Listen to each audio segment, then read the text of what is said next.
then I'm happy to send it to you. Just just put your email in the chat and I'll send it over.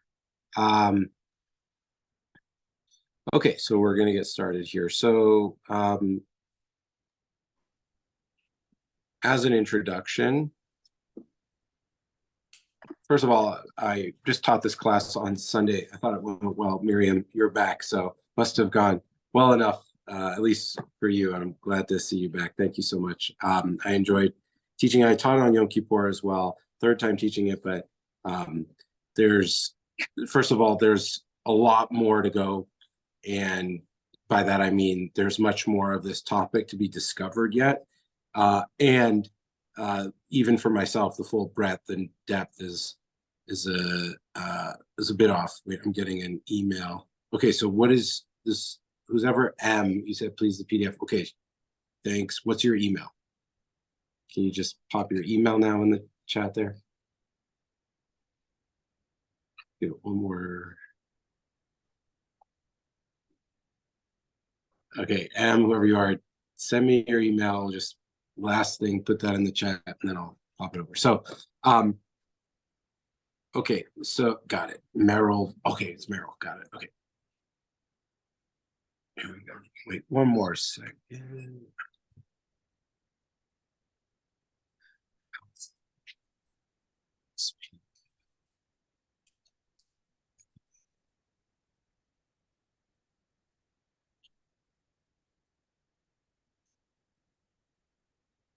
So last year I taught a class on this book, which is called The Alphabet That Changed the World. And it's the content and the nature of this book. It's very different from what I'm going to be discussing in this class. This book is about the unfurling of the geometric universe from letters, which is a very strange concept, but the author Stan Tenen makes a great case for that. He's an engineer. This class is more about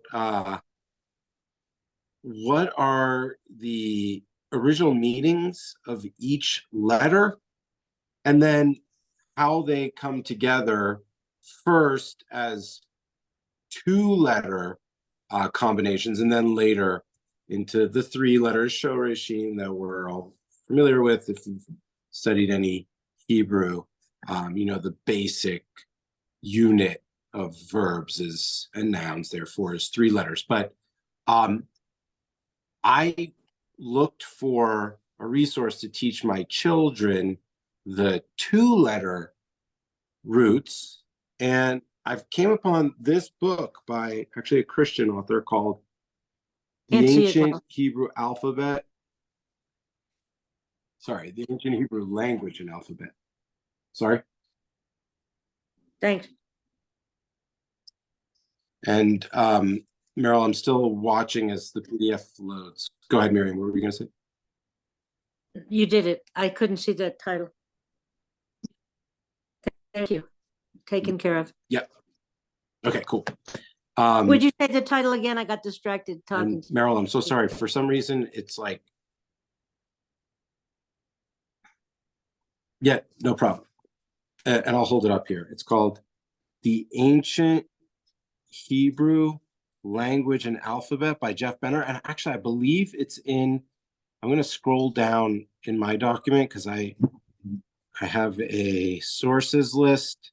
And yeah, you'll see it if you scroll to the last page of the PDF I sent you, or second to last, the sources list is I don't think I got a PDF. It's the first book there, Jeff. It didn't come yet? No? I'll look now. I haven't looked in a couple of hours. Okay, I see the list. I literally just sent it. It's the first book on here? On that sources list. Okay, now Meryl, I just sent it to you. Yeah, that's a Jeff Benner book? Correct. Okay. Thank you. Yep. And immediately I was drawn by even though this is so rich in two-letter roots, the essence of his book is really understanding ancient culture and language together. So he stresses that you cannot understand one without the other.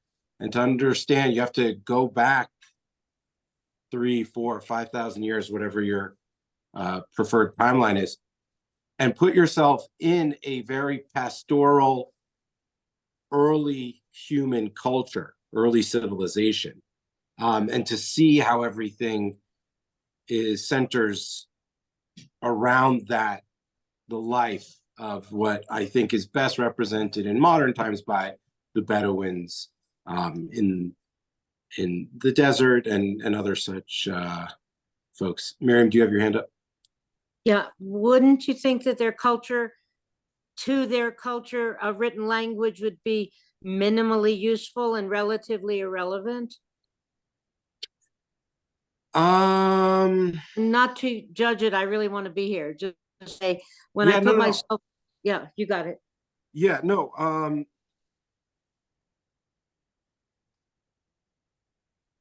Except for like record no, because I think that like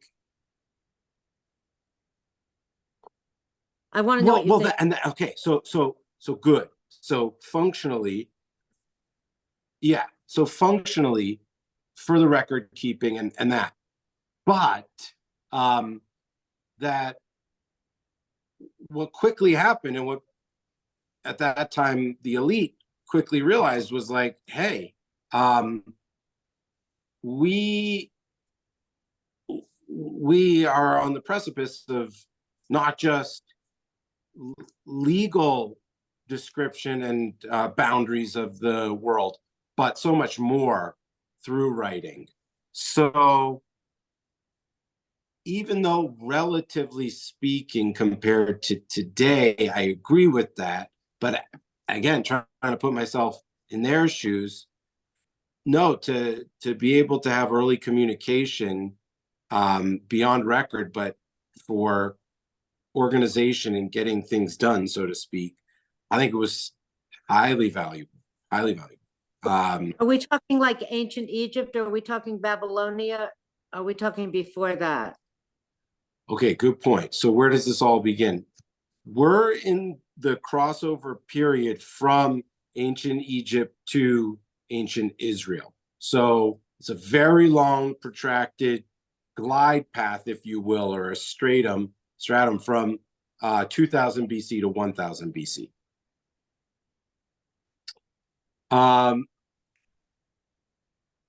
So the other, as part of the introduction, the other thing, why this is so important and meaningful to me is that I am deeply involved in my professional work, and it's a passion of mine, the AI revolution that's going on right now. And I see echoes or fractals or recursions of this early development of writing and letters and language as a whole to what's going on in artificial intelligence and generative artificial intelligence, large language models, everything that we're witnessing, right, in this era. So I think it's vital to help us better understand that and direct it properly, controlled, and that we should strive to celebrate and maintain as much of our humanity as we know and we've grown up with, as we do, though, look to improve and continue to on this really power law or exponential growth of knowledge and transformations in the world. So I probably won't get into that, just touch on it a little bit at points here. But as a background, I think it's important because on the one hand, you'd say, what can we learn from this early writing that can help us in complex systems of both microelectronics, central processing units, all these parts of the computer, they seem to have no correlation whatsoever to the ancient writing, but actually they do. And again, I think it holds a secret for us to have a better and more controlled and more intentional march toward that next stage of humanity. So I'm going to come back up to the beginning and start to roll through this. I've got this document as the guiding document, but then I'm going to pull out several other resources here that I have by my side. And then what I'll do is go through each letter in the modern Hebrew alphabet and the ancient Hebrew alphabet. So I'll do a one-to-one comparison. And then what I'll do is start to put some of those two-letter combinations together to explain their meaning, and importantly, explain how the meaning is tied to the letter in both form and function.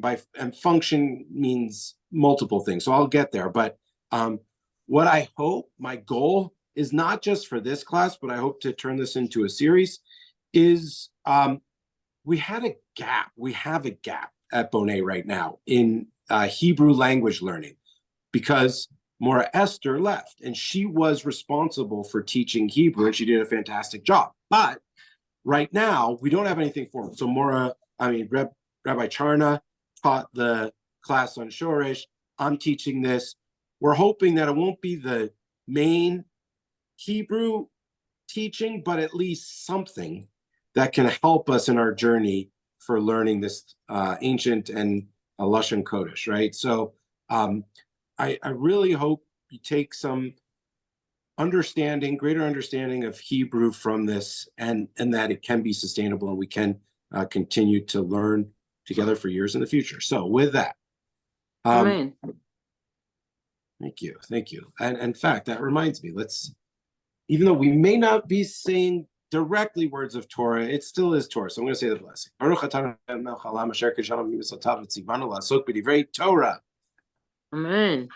Can you hear us? All right. Thank you. So this first quote comes from this book, The Construction of Social Reality by John Searle. And it's in the sources list. And John Searle is the Mills Professor of Philosophy at the University of California, Berkeley.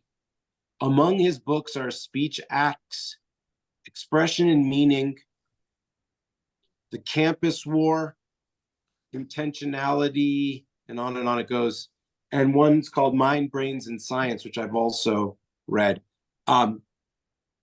He's somewhere in between, say, Noam Chomsky and Ray Kurzweil. Ray Kurzweil is one of the main figures in the AI revolution.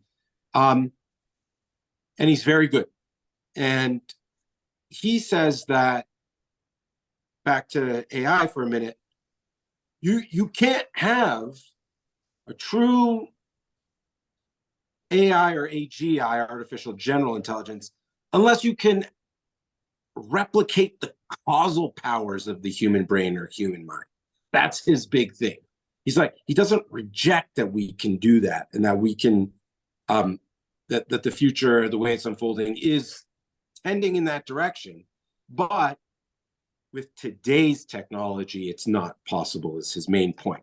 And he has a very famous argument about Chinese and China room, where he says, if you don't know the language Chinese, then you will not be able to speak it with other speakers. But importantly, you can be set in a room where you can translate, somebody can translate for you and communicate out, but you will still not understand it because you don't understand the language.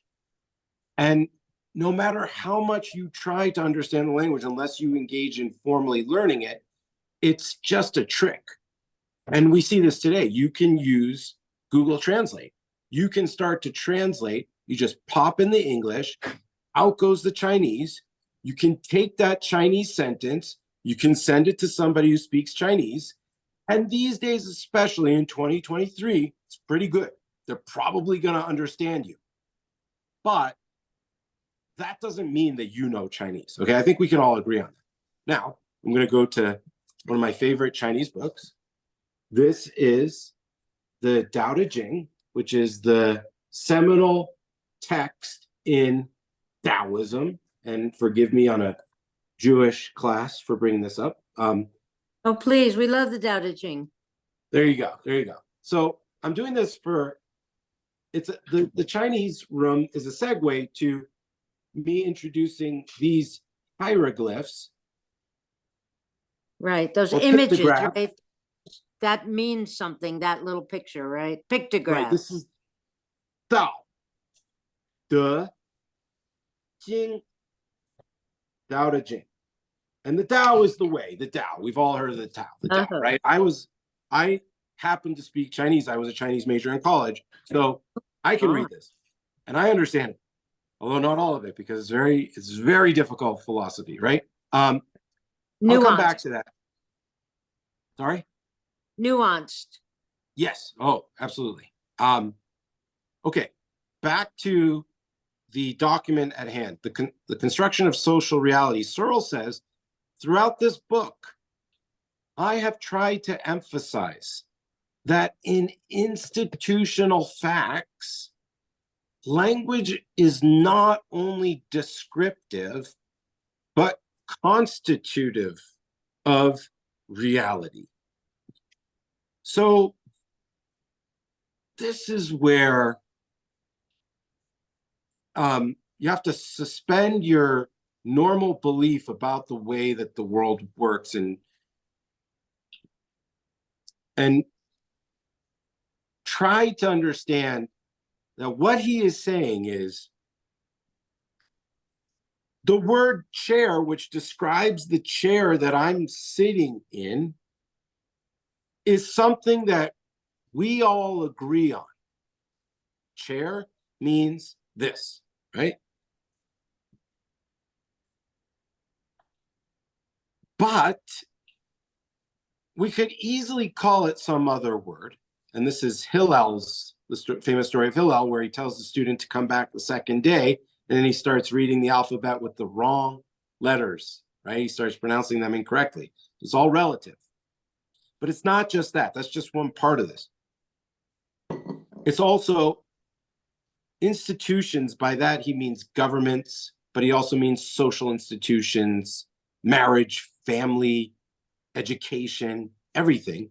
And I'll use his $20 bill example, where sure, it says it's $20 and has the number 20 on it, and backed by the full faith and credit of the United States and God we trust, all of that. But it's subjective. We agree that that is a bill, that its function is to be an exchange and you can buy things with it.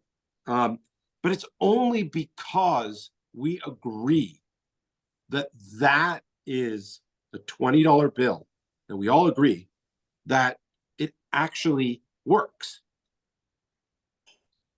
The system can break down very easily.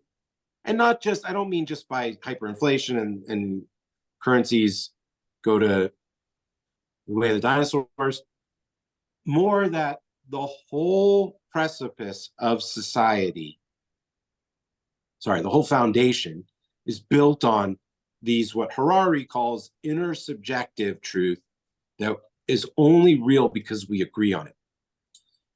And that is all based on alphabets and letters.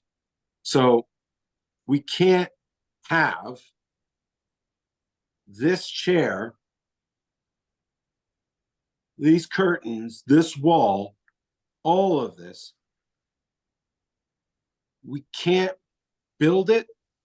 We can't do anything until we name it, we identify its description, and then we start to manipulate that. Now, with a house and architecture, that ends up being blueprints, which don't necessarily have the letters, and yet in a way, they still are a type of representation that's equivalent to letters. And as we've seen, as the world has evolved, you need more and more detail to get more and more intricate, stronger societies that have more bonds to keep them from falling apart. All right. We call that laws? Absolutely. Laws and more. Medicine. Think about medicine.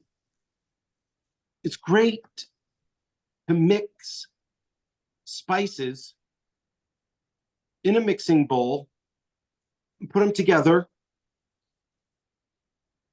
They can still work. They can still cure you. No question.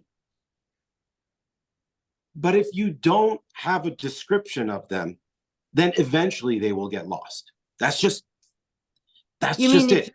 If you have an oral description, cultures were using the medicines of the universe, and I don't mean to be against, I mean to No, go ahead. It seems like people knew plant medicine long before they knew how to read. But on the other hand, I think what you were saying is in order to create chair, one must have a format or a definition of what it is and needs to become a thing out of a mind thought.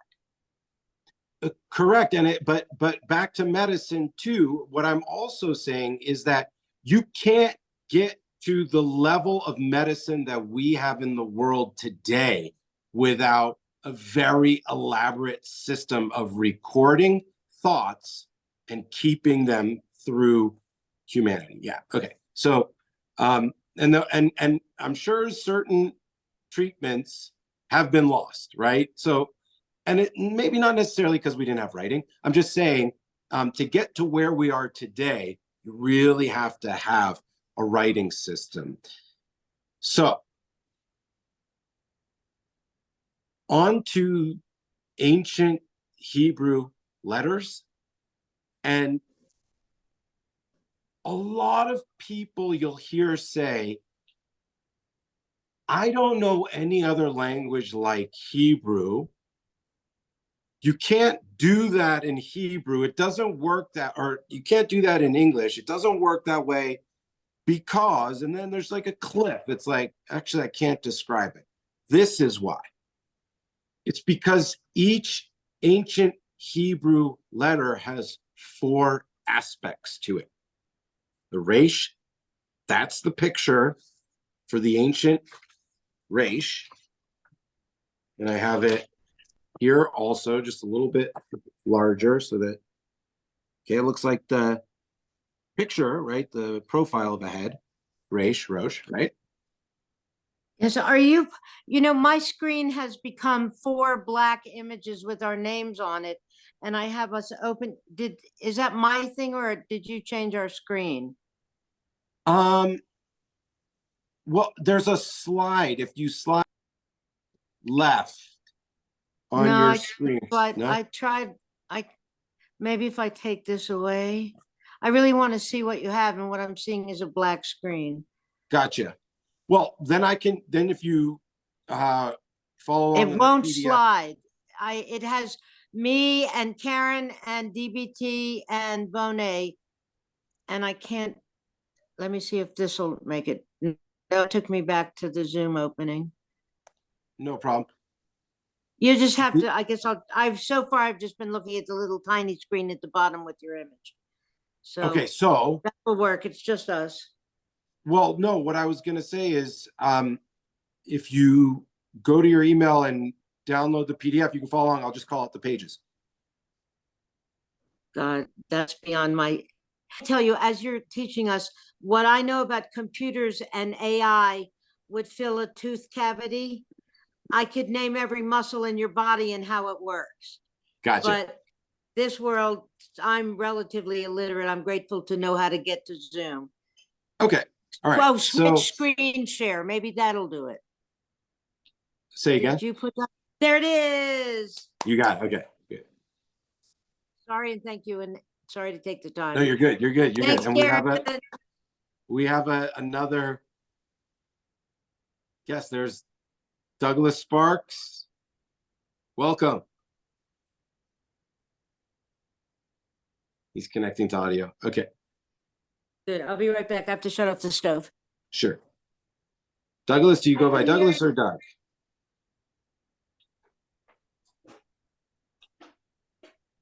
Okay. I'll stay with Douglas since that's what it says on your screen. I'm Daniel Turgel. I'm teaching. Oh, I see it. Yeah, sorry I'm late. That's okay. Welcome, welcome. Do you go by Doug or Douglas? Doug's fine, thank you. Yep. Cool. And what is your email? I can send you a PDF that has the Yeah, document I'm working off of. Douglas W. Sparks at Hotmail. Okay, cool. Yep, I see that.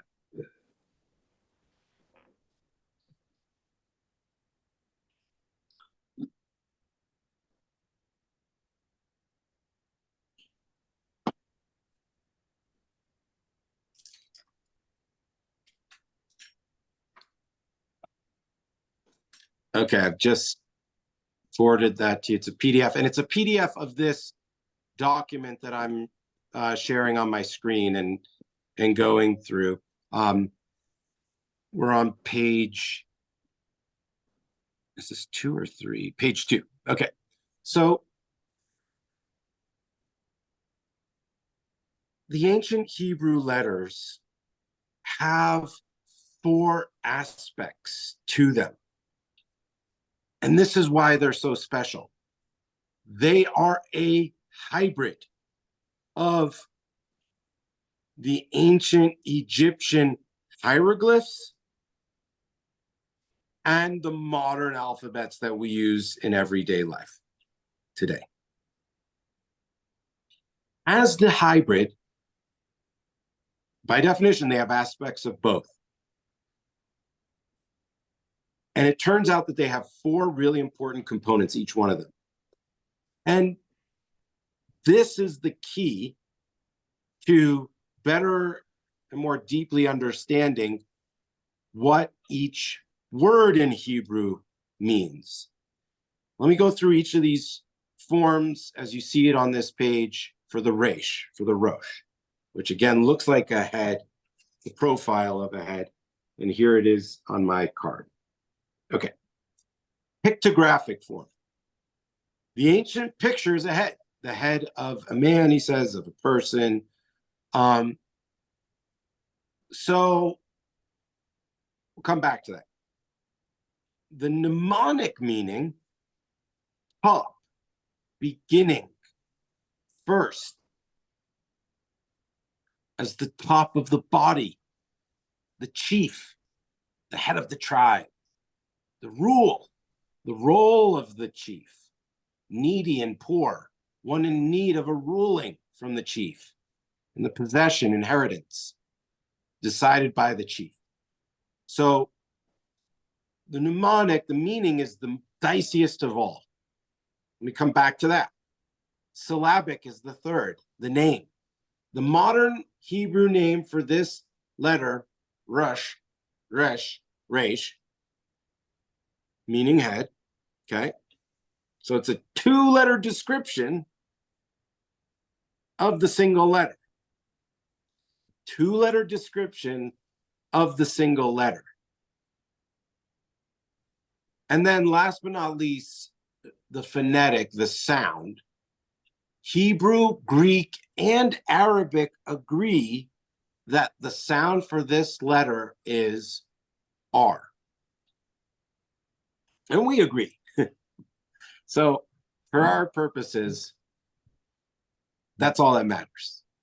And I don't say that lightly. It turns out that that's the construct of social reality, the construction of social reality. We have to agree. We have to run the code, as they say, see what happens, but then we have to look at it and agree, okay, this is what happened. So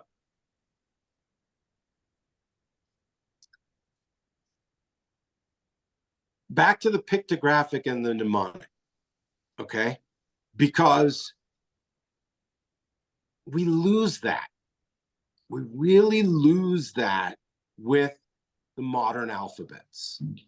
They are, by definition, they have a form. So there's some type of form, but it doesn't really show you the modern R, either in Hebrew or in English. It doesn't really show you what that form is, or that original form is. The meaning is so closely related to that form that we lose so much of the intrinsic meaning and that visual meaning, even though our brains are so capable and so well trained to learn language now. But it's easier and more fundamental to learn the meanings of the words if we know that pictographic original form and the mnemonic. That's my hypothesis here, and going back to why I'm doing this, both from what I was saying before about AI, but also wanting to contribute to the learning of Lashon Kodesh in our community. This is the big thing. If you take anything from this class, it's that we have these two additional forms, pictographic and mnemonic, and they're inherent in the letters, the ancient letters themselves. Okay, so right below that, you'll see idea. Every letter, therefore, is onomatopoeia. I'm going to skip that for now, but I do encourage you to think about that. Okay, next up, groupings of letters into distinct face, parts, tools, etc. I will also come back to this when I go through the full alphabet and I take each one of these pictures. But suffice it to say right now, there are these groupings within the alphabet, within the 22 Hebrew letters, that not only relate to that human ancient Hebrew culture, but relate to all of human culture. And in a way, amazingly, are these base elements that's all you need to say everything there is to say, which is a frightening thought, because with such huge languages today, and I just learned the word Semitic in English, which is spelled Chthanic.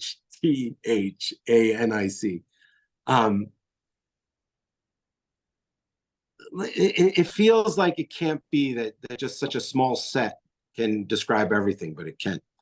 All right. Next on is the 10 things that were created before Can I the take you world back a was. second? You learned a word Chhanic? CHTH. What does it mean? Like relating to the netherworld or the underworld from Greek philosophy, or mythology, sorry. Greek mythology? Yeah. Am I spelling it right? Chthanic.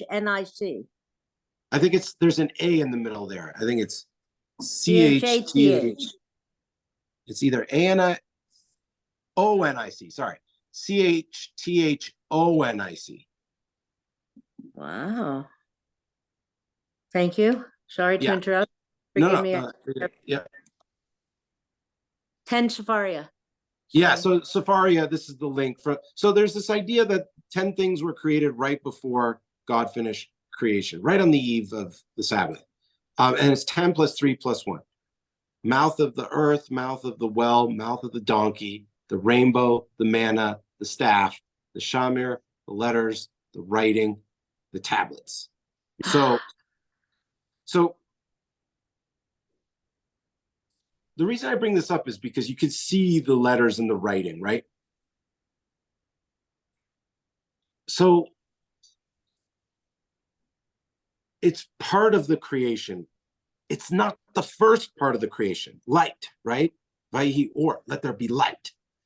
But you still see these letters in the creation story, at the very tail end, right before. And it makes you wonder the connection to Shabbat, right? And it also makes you wonder, why did we need these, right? But we needed them because we needed to be able to get to this point in history and go forward. And then there's these other 3 in 1: demons, grave of Moses, ram of Abraham, and then the tongs. Sorry, I have this separated improperly. Excuse me, let me just. Tongue seems to go with fire, yes. Yeah. Okay. All right. Now I'm going to read a little bit of these are outtakes from Jeff Benner's book again. And Doug, for your information, at the end of the PDF, I have a sources list, so you can check that out. And the first source, the first book is Benner. This is where all of this information, this is where I learned this, from this guy's book. He is not Jewish, he is Christian, but he does a great job explaining all of this. And his work is far, at this point, far beyond just the book. He has a website and email list and all that stuff. All right. He says in the intro, this book is unique in that it will look at the biblical Hebrew language of the Bible through the eyes of the ancient Hebrews who wrote it. So that's what I was saying to start with. Modern readers often ignore the fact that the Bible is an ancient text and must be read as an ancient text. The definition of Hebrew words, just like any other language, change and evolve over time. It's the goal of this work to bring out the ancient Hebrew meanings of words to the student of the Bible as never before. And then right after he says, prior to the incident of the Tower of Babel, which will be discussed later, only one language existed. Quote, and the whole earth was of one language and of one speech. Genesis 11:1. From this, we can conclude that God, Adam, and Eve, and their descendants spoke Hebrew. This is a radical thought.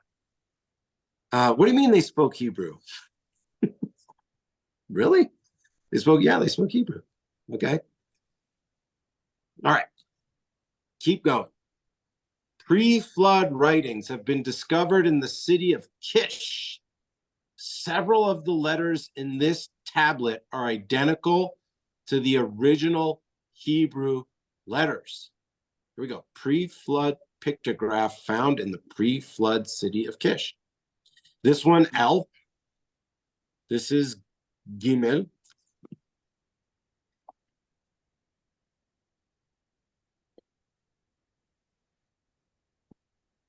Okay.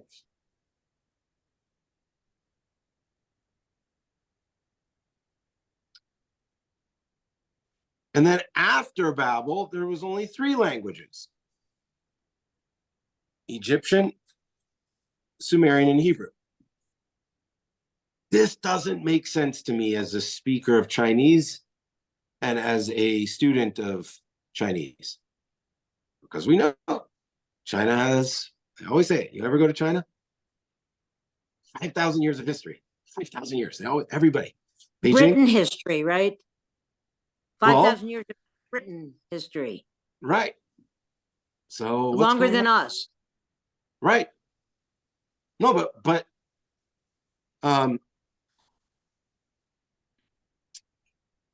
you can't. Depends on how you define us.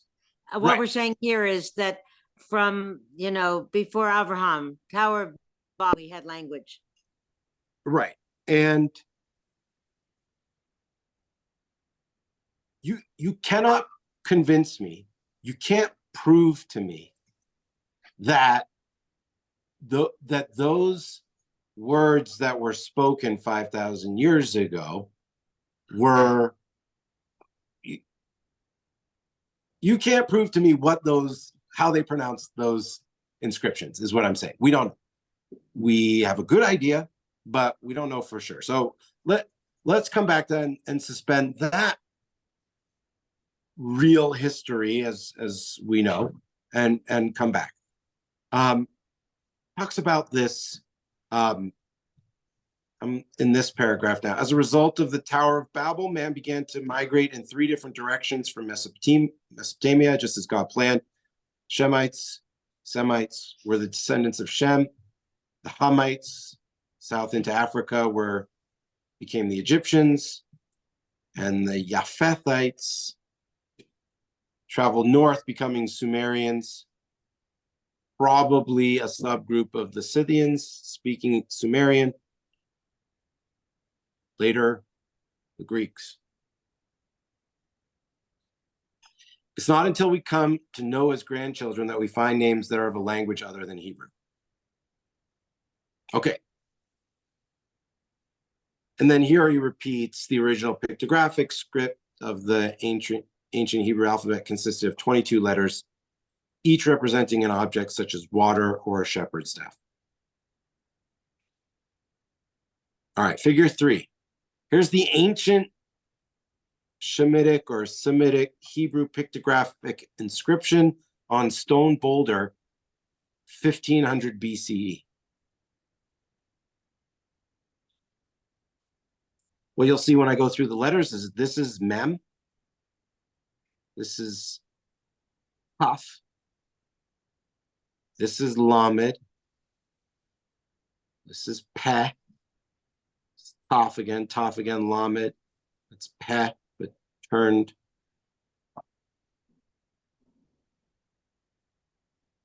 Figure 4. After the Tower of Babel, the ancient Hebrew alphabet began to evolve into a simpler script, similar to the original pictographic alphabet. Okay, so you're seeing this change, right? It's sharper. It's got more, feels like it's more cohesive. Figure 8. By 400 BC, it no longer resembled the original pictographic script. Look at this, Aramaic inscription on stone incense altar, 500 BCE. Next one, Aramaic inscription on stone plaque, 20 CE. That's our script, right? That's Hebrew. That's what we know. That's what we read. What happened? Right? What happened? The simple answer is, when we went to Babylon, we picked up the Aramaic evolution of the script.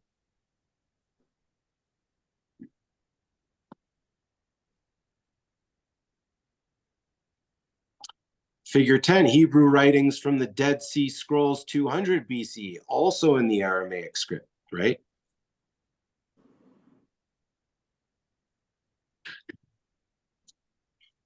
Figure 12, pictographic Hebrew writings from the Dead Sea Scrolls. So these are the pictographic Hebrew writings, also in the Dead Sea Scrolls, not the same as the Hebrew, as the Aramaic script.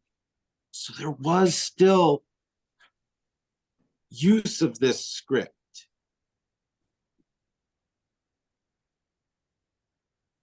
Here's a Greek inscription, right?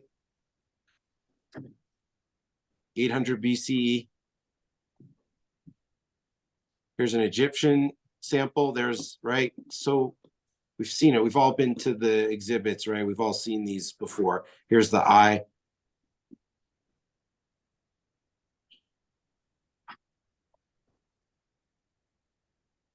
Okay.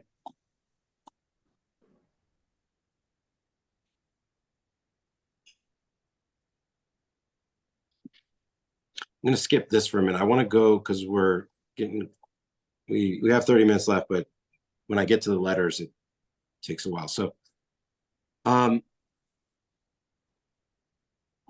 Here's what Benner says about abstract versus concrete thought. Greek thought views the world through the mind, abstract thought. Ancient Hebrew thought views the world through the senses, concrete thought. Concrete thought is the expression of concepts and ideas in ways that can be seen, touched, smelled, tasted, or heard. All five of the senses are used when speaking, hearing, writing, and reading the Hebrew language. An example of this can be found in Psalms 1:3. He is like a tree planted by streams of water, which yields its fruit in season, and whose leaf does not wither. In this passage, the author expresses his thoughts in concrete terms, such as tree, streams of water, fruit, and leaf. You skip ahead to how the Lord, Rabbi Jonathan Sachs, who Rabbi Mark quotes all the time, and I got this also in the sources list. This is called The Great Partnership. This is where Sachs talks about religion and science. He says, by the end of this chapter, I hope to have persuaded you of a simple but fundamental proposition. Science takes things apart to see how they work. Religion puts things together to see what they mean, but they all use the written alphabet and language. They're all using the same. So whether we're describing the world in very scientific taxonomies, or we're talking Kabbalah, we still are using the same language. How can that be?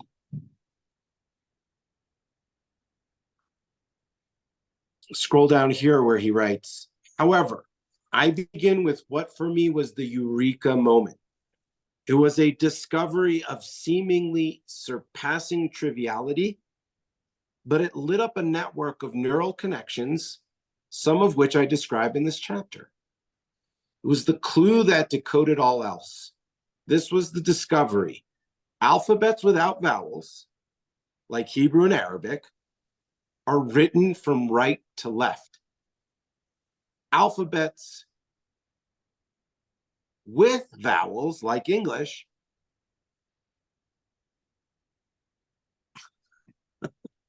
are written from left to right, excuse me. Hardly on the face of it, a discovery to change the world. But let's suspend judgment and explain why. In languages, there are letters for vowels. Words can be recognized and understood serially, one by one. Very limited ambiguity, and English is the king of this. We have the, we have that, we have a, right? We have both definite and indefinite articles. So you know exactly what you're pointing to, exactly. But in languages like Hebrew, where there are no letters or vowels, it's hard to tell by looking at the letters on their own what the word is and what it means.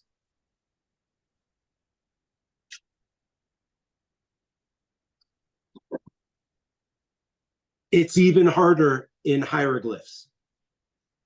You can't know that thou is thou. You can see two components here, this one on the side and this piece above, but you can't get it. You just can't.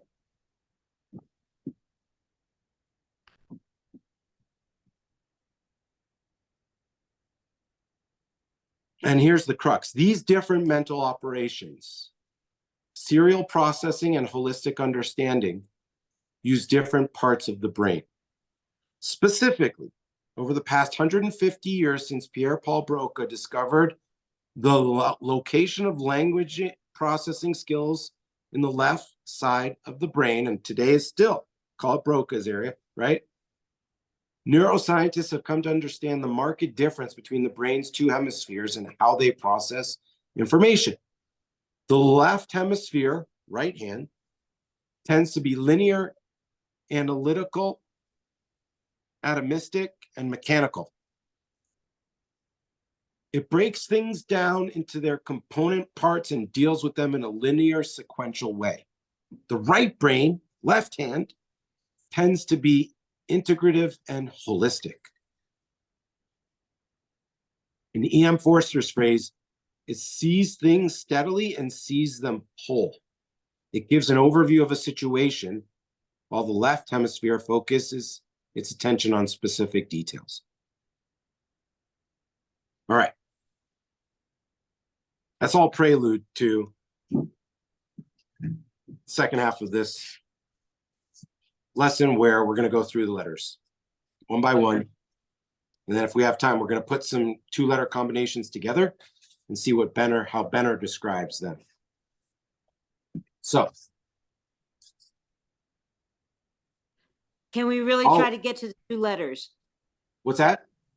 Can we really try to get to the two-letter combos? Yeah, I'll get that.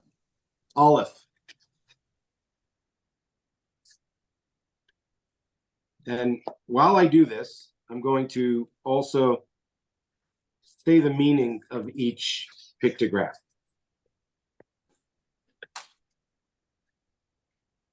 Aleph is the head of an ox. See how that looks like an ox's head, right?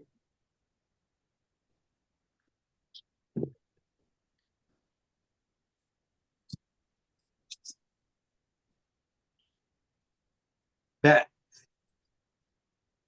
Okay, that's Bet. Bet is a tent floor plan.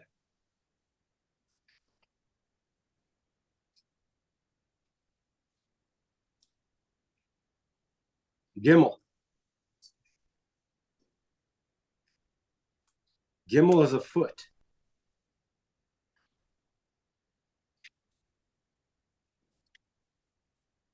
Dalet is a tent door.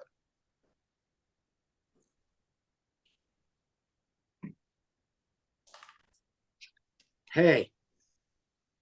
Hey is arms raised, as you can see this stick figure with its arms raised. Vav is what looks like a modern English Y. It's a tent peg.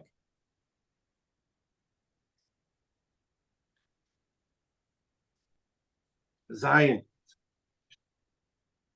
Zion is a mattock. And I was asked the other day on Sunday, what is a mattock? I understand it to be a sickle.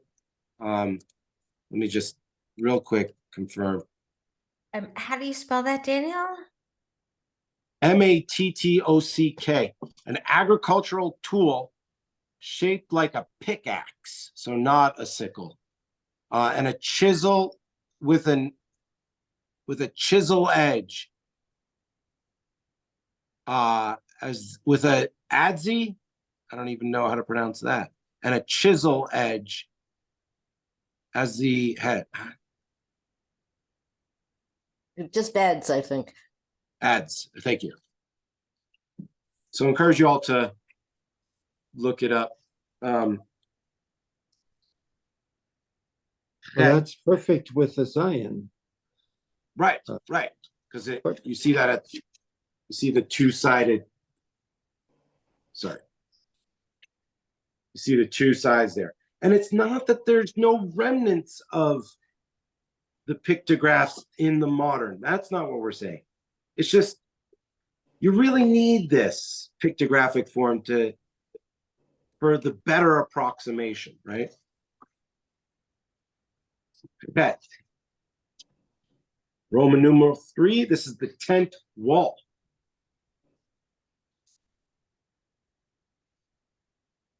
Tet. Tet is a clay basket.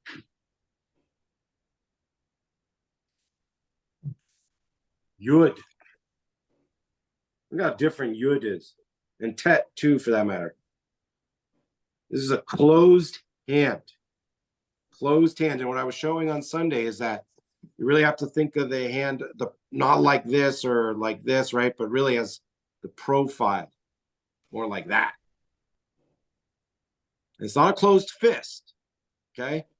It's a closed hand where these four fingers are together and you have really what it's like a gripper.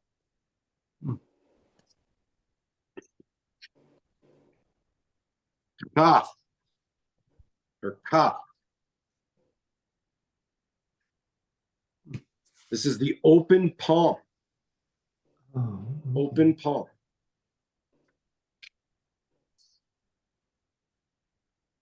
Lamet is the shepherd's staff.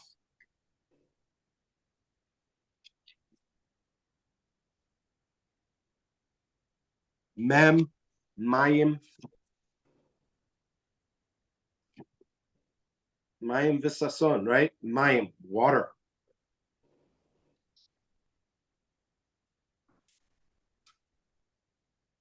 Nun. Nun is the sprouting seed.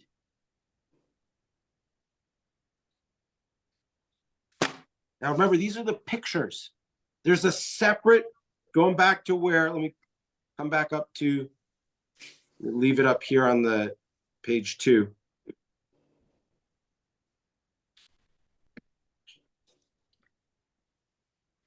I'm Will you show the saying- nun again, the pictograph? Or the ancient? Yep. You see that? Thanks.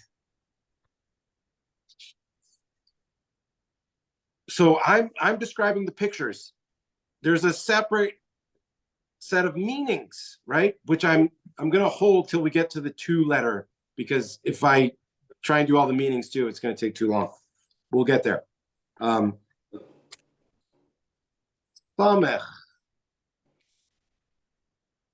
is a thorn. See that thorn?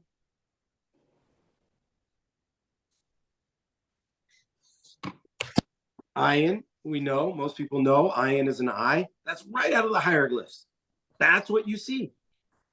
It's not the same as the hieroglyph that I showed in the exhibit, but this is all over ancient Egypt, this symbol, right, as the eye. Peh has the mouth, right, and about as close to a mouth, right, as you can get for a simple drawing.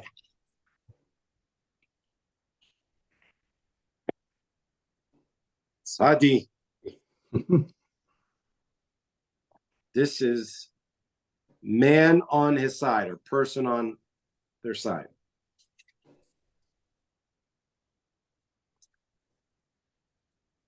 Kuf, look at that. Barely any resemblance at all. This is a horizon. You see the event horizon there. Resh, we've already done. We saw earlier, this was the example we used before, right? I'll skip that. Head. Shin. Very similar, right? Almost the same. This is 2 front teeth.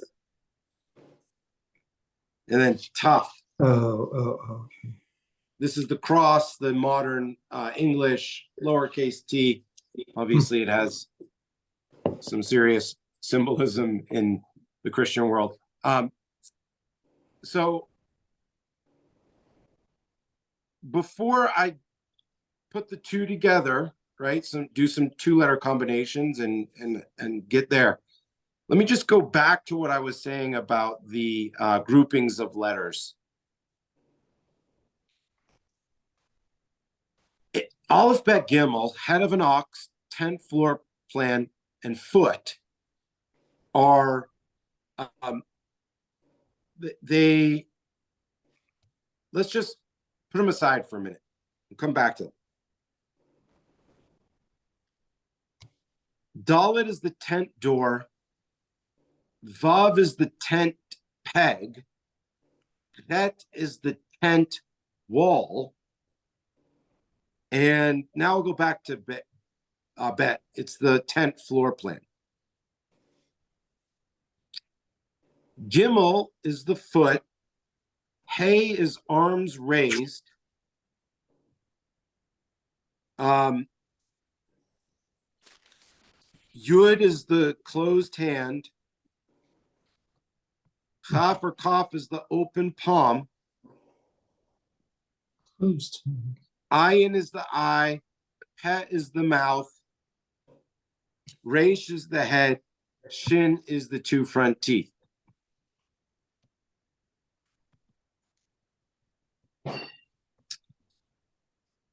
And then Lamed, Mem, Nun. Lamed is the staff. Mem is the water. Nun is the seed. And Samech is the thorn. These are all the garden. These are all, in a way, the Garden of Eden, in a certain sense. So I still haven't worked these groupings out fully, but there's something to them. And I hope to be able to develop it further and introduce it more comprehensively and in a better, more worked out fashion. But I did want to point it out because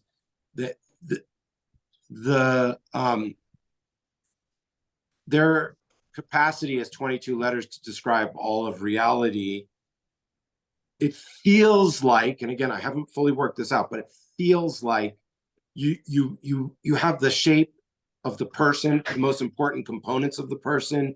You have the dwelling and the most important parts of the dwelling, and then you have the representation of animals and the representation of planting and how to work the earth, so to speak, right? So with that, let's do some two-letter combinations. And as we go through this, I'll do a couple, I'll hold them up, and then I'll explain how Benner explains them. And then we'll finish up with I'll hold them up, and you guess. If you don't already know what the two-letter root is, you just try and guess based on what I'll describe as the meaning, right? So start with a couple examples.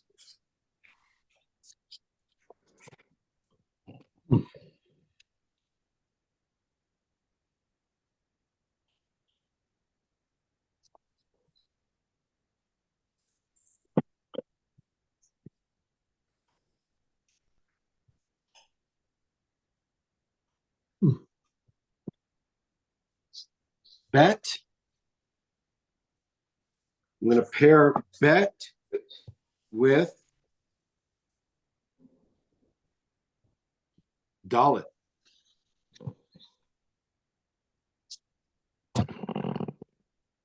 Bet, Dalet. Okay. Tent floor plan and the tent hook or door.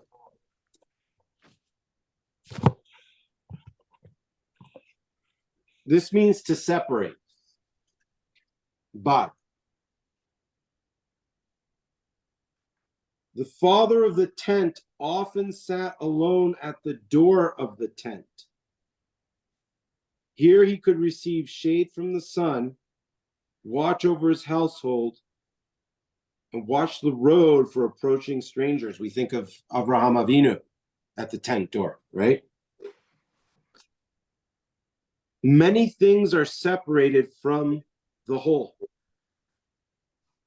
A branch is separated from the tree, a thread is separated from the cloth. So the whole floor plan, the whole tent in essence, and then it's separated, the door, that separate piece of it,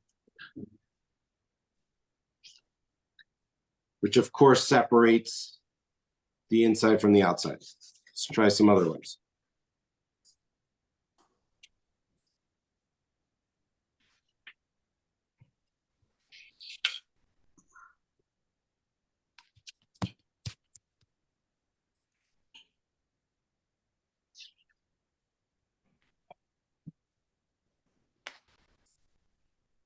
Gimel, Gimel, Zion. Gimel, Zion. The foot with the matter. I'm really sorry, these are too big for the camera. So I'm just going to hold the first one. Lift the harvest.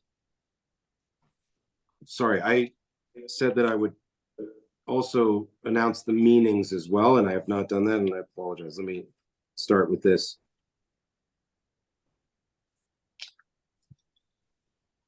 The foot is meaning gather, walk, or carry. And the Zion, the Matic, means food, cut, or weapon. You put them together, gathering, walking, carrying, food, cutting, weapon, and you get lift the harvest or shear, the shearing and removal of the wool fleece from the sheep, cutting of shear or shearing of grass, a stump as a tree sheared, the back and forth sweeping action of a sickle, cutting grasses. I'll do one more, and then we'll try and work some out together.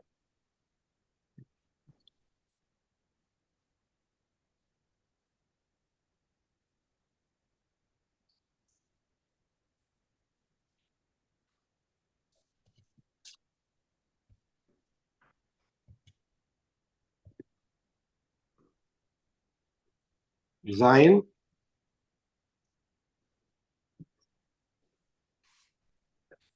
plus Lamed, Zal, Then. So again, we have the matic and the staff. And now I'll say their meanings. Again, the matic, the Zion, is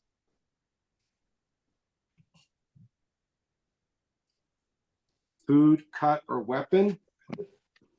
And Lamed, shepherd staff, is teach, yoke, bind. So what would Zel be? Zel is cut the staff, shape. The staff is made by cutting a branch from the tree. This green branch shakes and bends easily until it is hardened. Also, a shaking out for removal. The neighing of a horse, usually accompanied with the shaking of the head.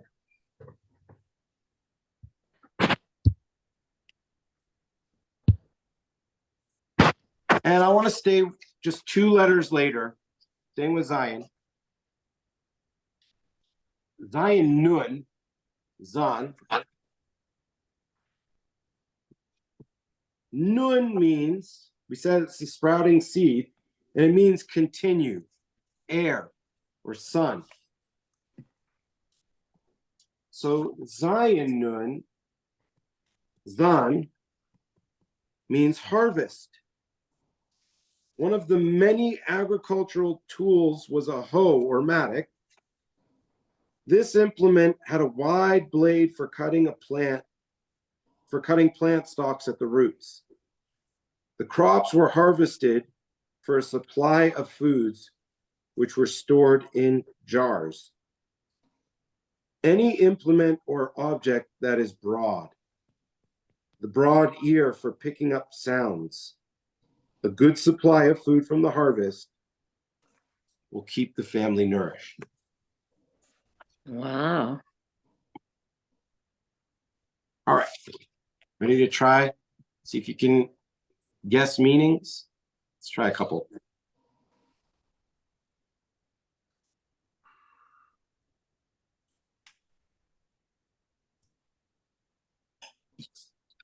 Lamed,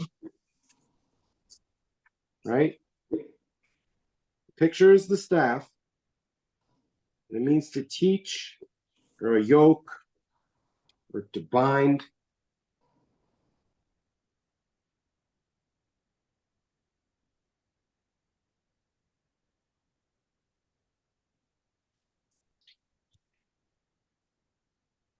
And, all right.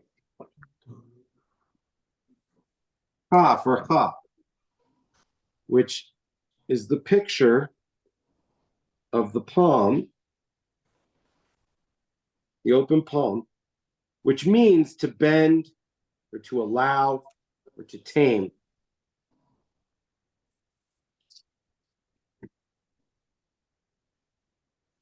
Lech. Parenting. What? Parenting. Did you say parenting? I did. Good, good. Not quite.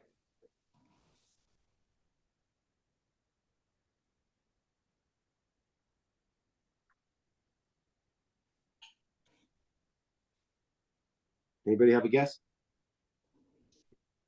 It's tough.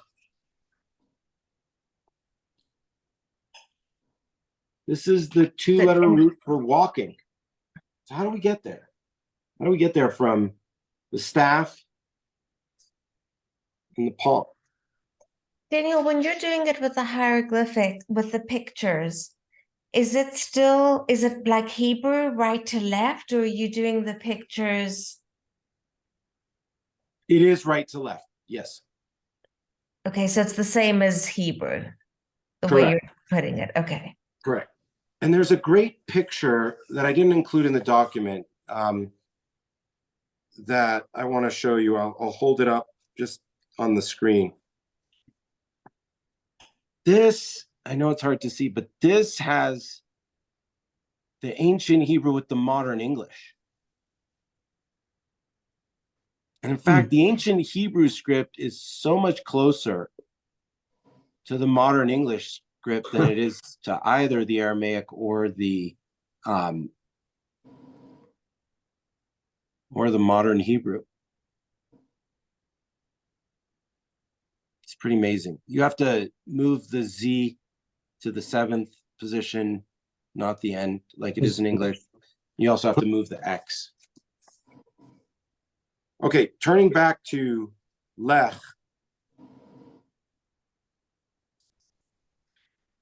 A nomad traveled on foot with a staff in hand to provide support in walking, as well as a weapon to defend.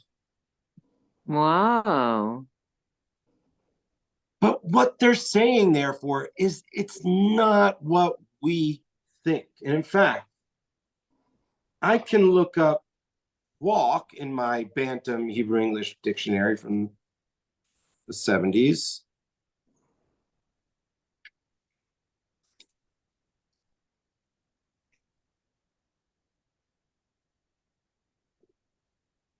And we have lech, but walk, a noun, derech, right, like a road, shavil, like a returning, piyul, regel. And this is Benner's point. Lech is just that. It's telling you that this person in ancient culture has the staff in the open palm, and they're only going to pick up that staff usually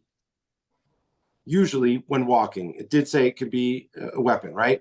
But it's concrete, and this goes back to concrete versus abstract thought. You walk with the staff. Moses walked with the staff. So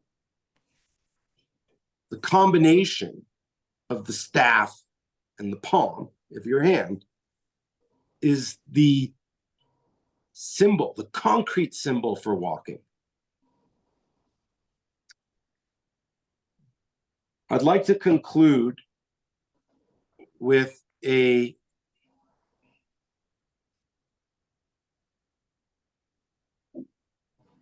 very simple but beautiful passage from David Deutsch's Beginning of Infinity. This is also in the source list. David Deutsch is a famous astrophysicist, quantum physicist out of the University of Oxford. Two phenomenal books, Beginning of Infinity and Fabric of Reality. Highly recommend them both. He writes, as the rules of a writing system were improved, a significant threshold could be crossed. The system could become universal for that language, capable of representing every word in it. For example, consider the following variant of the rule that I have just described. Instead of building words out of other words, build them out of initial sounds of other words. So if English were written in pictograms, the new rule would allow treason to be spelled with the pictograms for tent, T, rock, R, eagle, EA, zebra, Z, nose, N. That tiny change in the rules would make the system universal. It is thought that the earliest alphabets evolved from rules like that, and that's what we're describing here in this class.